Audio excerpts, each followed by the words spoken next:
প্রিয় viewers, mobile স্ক্রিনে এখন আপনারা যে পৃষ্ঠাটি দেখতে পাচ্ছেন, অনেকের দেখা যায় যে গুগল ক্রোম ব্রাউজার দিয়ে ওয়াইটি স্টুডিও বা ইউটিউব স্টুডিও ওপেন করতে গেলেই এক ইন্টারফেস বা দুই ইন্টারফেস এর পরেই এই জায়গায় এসে আটকে যায়। ওয়াইটি স্টুডিও ওপেন আর করা যায় না।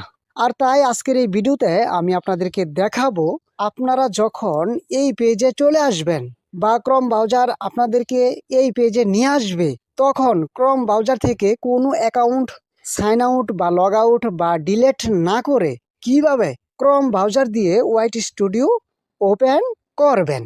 তো এই কাজটি করার জন্য এই পেজের ডান পাশের উপরে দেখুন 3 ডট আইকন আছে, সেখানে ক্লিক করুন।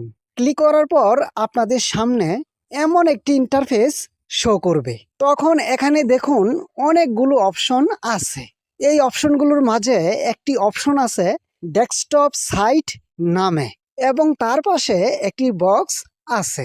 যদি আপনারা দেখেন এই বক্সে টিক চিহ্ন দেওয়া আছে, তাহলে টিক চিহ্নটি তুলে দিবেন। তারপরই দেখবেন ওয়াইটি স্টুডিওতে বা পরবর্তী পেজে চলে যেতে পারবেন। আর যদি দেখেন এই বক্সে টিক চিহ্ন দেওয়া নেই, তাহলে আপনারা একটা টিক চিহ্ন দিয়া দিবেন। তারপরই দেখবেন সরাসরি ওয়াইটি স্টুডিওতে বা পরবর্তী পেজে চলে যেতে পারবেন। তো প্রিয় শ্রোতা, এই ছিল আজকের ছোট একটি ভিডিও। আশা করছি ভিডিওটি অনেকেরই কাজে আসবে। তো ভিডিওটি এখানেই শেষ করছি। সবাইকে ধন্যবাদ।